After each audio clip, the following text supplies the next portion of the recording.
Tapos ko ng gupit, mukha na akong 30. Kuya, yan ang tinatawag na fasting. Dati, nakakaanin siya pandesal. Anong anim? 20. O, ito mo, 20 pa pala. Isang tasang 3-in-1.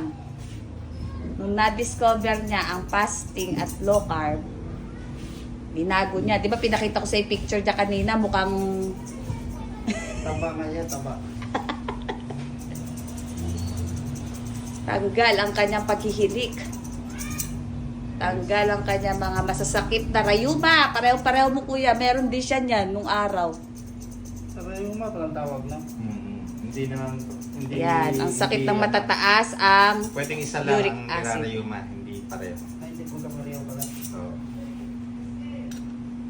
Follow mo kuya yung page niya. Baka sakali. yes. May matutunan ka